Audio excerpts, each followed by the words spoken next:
Amém, glória a Deus. O tema que ficou para a gente falar foi a mordomia cristã na família, né? Minha querida, pode colocar os slides lá. E eu gosto muito desse versículo em Deuteronômio 6, 4 a 6, né?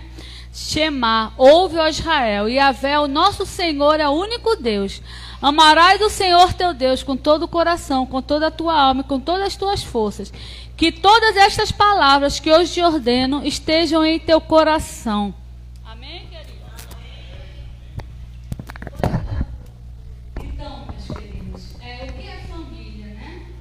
Eu sei que nós estamos não cansados, mas já ouvimos muito que família é projeto de Deus. Deuteronômio 6, 7 diz assim: Tu as ensinarás com todo zelo e perseverança a teus filhos. Conversarás sobre as escrituras quando estiver sentado em tua casa, quando estiver andando pelo caminho, ao deitar-te e ao levantar-te. Também atarás estas palavras como sinal na tua mão e em teu braço, e as prenderás à tua testa como tefili, filactério.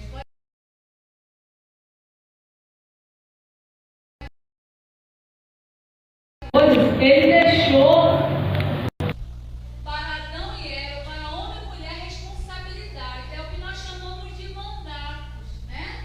Então, nós temos o mandato cultural, que é você cuidar bem do ambiente.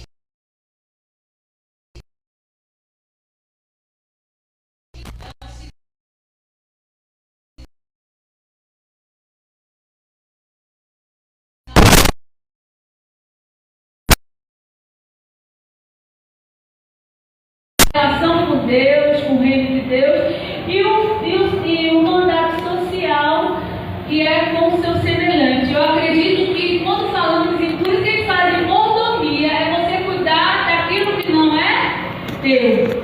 A família não é tua, a igreja não é tua, você se entregou ao Senhor, então você não é mais teu. Então nós somos mordomos. Mordomo cuida daquilo que não é dele, né? Pode passar. Então nós temos aí, nesse mandato cultural da família, nós temos a primeira base, o mais importante é a família. Depois vem a igreja e depois a sociedade. Infelizmente, às vezes a gente distorce, tem gente que dá mais atenção à igreja do que à família. E nós chamamos a atenção aos pastores, aos líderes, porque a família tem que vir em primeiro lugar, né? Pode passar. Pode passar que eu queria uma foto. Pronto. Já ouviu falar da família Doriana? O que é a família Doriana? Família daquele Margarida. É a família perfeita.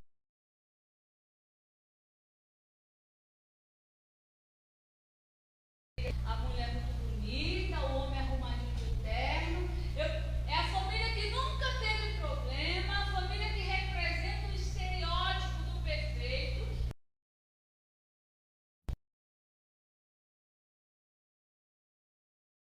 Mas a família Margarina, ela reproduz por muito tempo esse estereótipo. Dentro da igreja, achamos que precisamos representar essa família. Ou seja, nós escondemos até os dilemas e os problemas que nós temos dentro da família. Ou alguém aí tem família perfeita? Se tiver, eu quero o microfone, porque a minha. Eu vim dirigir essa congregação em 2001. No final de 2001, nós aceitamos, chegamos aqui em 2002. 2001 foi o momento mais difícil que eu tive no meu casamento. Em 2001, nós passamos 6 meses, eu e Joab, eu não queria mais saber da minha família, eu não queria mais, queria dos meus filhos, mas não queria mais saber de Joab, nós separamos. E para honra e glória do Senhor, nós estávamos em uma igreja que nos acolheu, me tratou, e não era mais uma família como Doriana, né? E de lá para cá o Senhor vem cuidando, vem nos tratando muito bem, e estamos crescendo. E eu acho importante a gente dar esse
Amon lhe disse: estou apaixonado por Tamar, irmã de Absalão.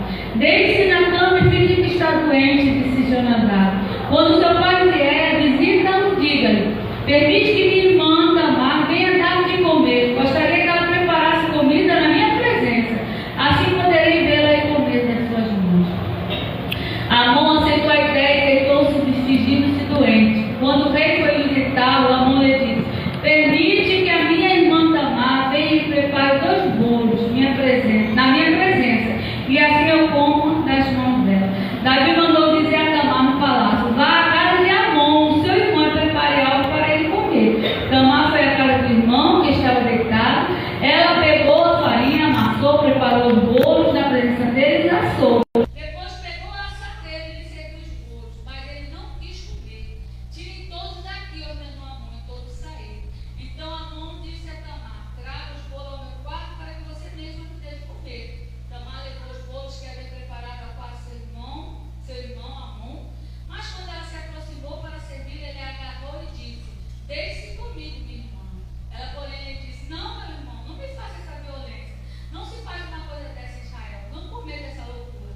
O que seria de mim? Como eu poderia livrar-me da minha desonra? E o que seria de você? Você seria considerado depravado em Israel. Fale com o rei, deixará comunicado com você. Amor, porém, não quis ouvir, sendo mais forte que ela.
Teve depois Tamar de Maca e teve Absalão. Absalão de Maca também. Por isso que Tamar, ela era irmã de pai e mãe de Absalão. E era, obrigada, querido. Irmã Tamar era irmã de pai e mãe de Absalão e de pai de Amon. Amon era o irmão mais velho. Gente, olha só, isso aconteceu no lar de Davi. Às vezes, é lamentável quando a gente vai estudar o índice de violência contra as mulheres dentro da igreja. Dentro da igreja, o índice de violência é igual no mundo. Ou seja, mulheres estão apanhando nos lares cristãos. Aí alguém pode falar: mas mulher também bate. Sim, também é violência. Lógico que é em menor proporção. Que coisa triste. Por quê? Sabe por quê? Muitas vezes nós pregamos moralidade ética para fora. E dentro das nossas casas, dentro das nossas igrejas, nós somos hipócritas. Eu estou falando isso com toda a liberdade que eu tenho. Amém? Eu amo essa igreja, não sei de nada, pastor William não entendeu, e eu sou da igreja, eu sou da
proibir usar celular? Não. Mas da mesma forma que você não vai fazer um programa, você casar com sua amiga no trabalho, só você e ela, você também não vai abrir páginas que não são dignas de o servo de Deus abrir.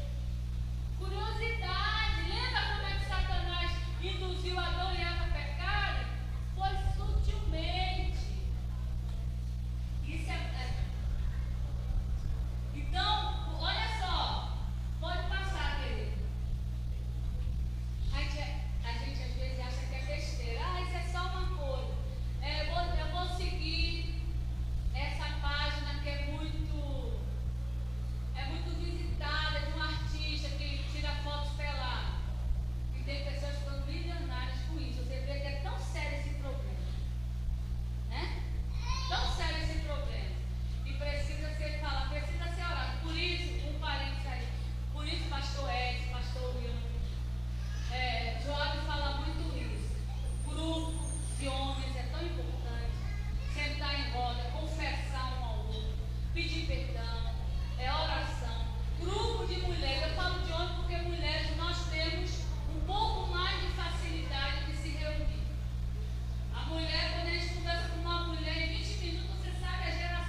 depois repassam para ele.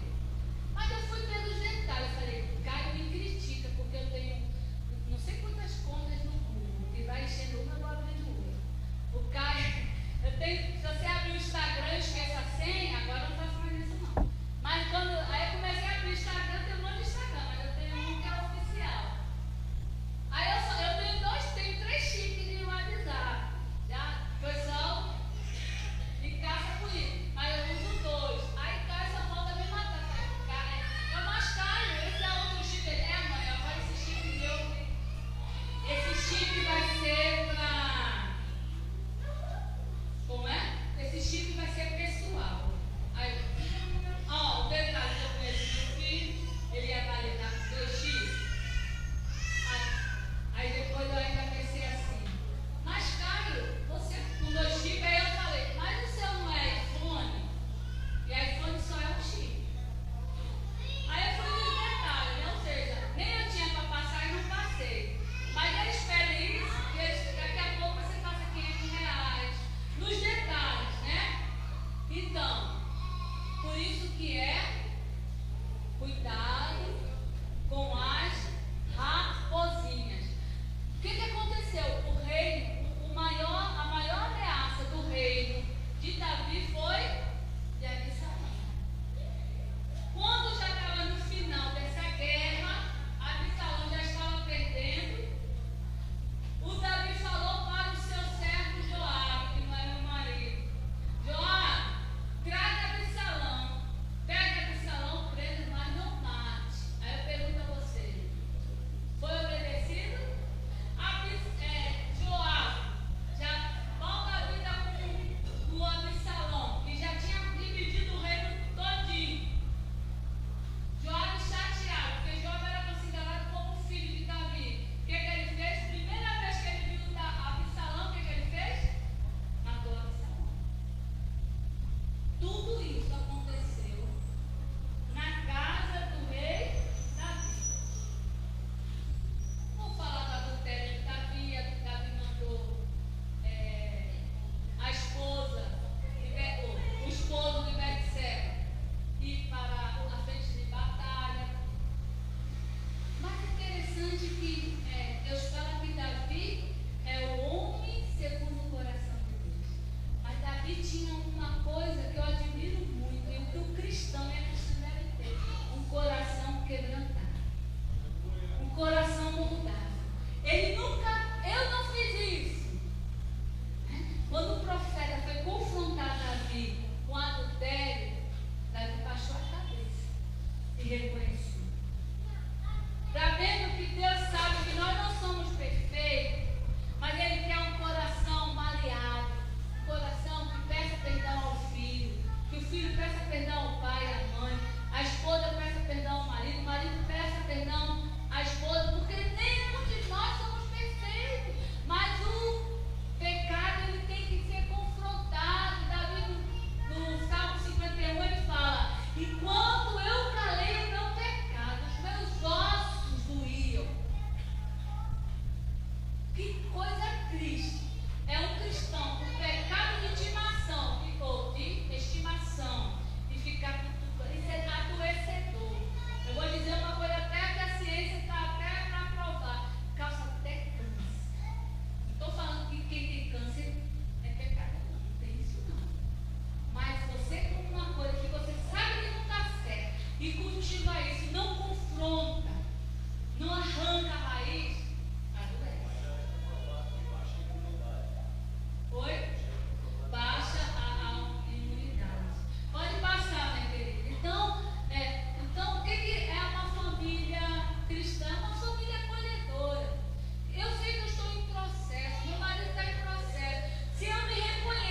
viver nova vida. E até o Senhor dá novo casamento com a mesma esposa, com o mesmo esposo. Novas são todas as coisas. Não é? Não troque sua esposa de 40 com 2 de 20, não, porque dá ruim. Estraga. Ou vice-versa, né? Bom, só rapidinho, eu vou passar o segundo slide, que não dá tempo. Passa aí, querido. Não vai dar tempo da gente ver, mas Deus nunca falou que seria fácil. E viver em família não é fácil. Tem eu, Joabe, Priscila e Caio. Né? E quem são os nossos filhos? Pode passar. Pode passar. Né? Pode passar. Não, deixa aí. Eu e Joabe, nós somos 4 lá em casa. A geração da Bíblia são 40 anos. Mas hoje, na sociologia, a geração não é 40 anos. Está diminuindo. Mas quando eu fiz essa pesquisa, estava em 10 anos. Ou menos. Depende das características. Então, eu fui pesquisar em alguns critérios sociológicos. Lá em casa somos 4 gerações diferentes. Já pensou? Pode passar. Isso aí, quem conhece o disquete? Né? É bom que não é só eu, né? Pode passar. Aqui, nós compramos. A primeira vez que eu cheguei aqui, a primeira vez que eu comprei foi o projetor. Lembra? Ainda tem, não. E esse projetor, ele tinha que ficar na casa dos irmãos, porque aqui a gente tinha quase toda semana que era arrumado, né? Sempre 3 vezes. Levaram a nossa mesa de som que a gente comprou. Aí tinha um quartinho do presbítero Machado, que o Senhor levou. E ele, aí, pastora, vendia esse quarto. Era o único que era lajeado. Aqui, né? Aí eu falei, eram 8 cadeados para fechar, não sabe o que eu fiz, né? Os meninos para guardar, eram 8 cadeados. Mas ainda arrombavam os 8 cadeados e levavam as coisas, né? E não levaram o nosso projetor. Hoje, graças a Deus, vocês têm cada show. Pode passar. Essa meinha aí, ó, quem usou, pode não se ver. Ponto rei. Viu? Pode passar. Ó a televisão aí. Não, era preto e branco. Na minha casa era preto e branco. Mas meu pai comprou uma tela que era azul, vermelha. Então, essa tela que eram 3 cores, para a gente assistir novela cores. Passa o tempo. Pode passar. O que é geração? Troca de classe genealógica. Pode passar. Né? Pode passar agora. Pronto. Joabe, eu não vou falar a idade, para não denunciar a minha. Sou beijo, né? Mas Joabe é da geração Baby Boom, depois da Segunda Guerra. Né? Eu já sou da geração muito mais nova, da geração X. São 3 anos de diferença. Aí a Priscila é da geração Y, Caio é da geração Z. Pode passar. Olha aí, tem as idades, né? Quem nasce. Essa classificação Joabe está na geração X. Mas tem classificação que classifica quem nasce na geração Baby Boom, né? Mas é só a diferença de geração, pode passar. Né? 60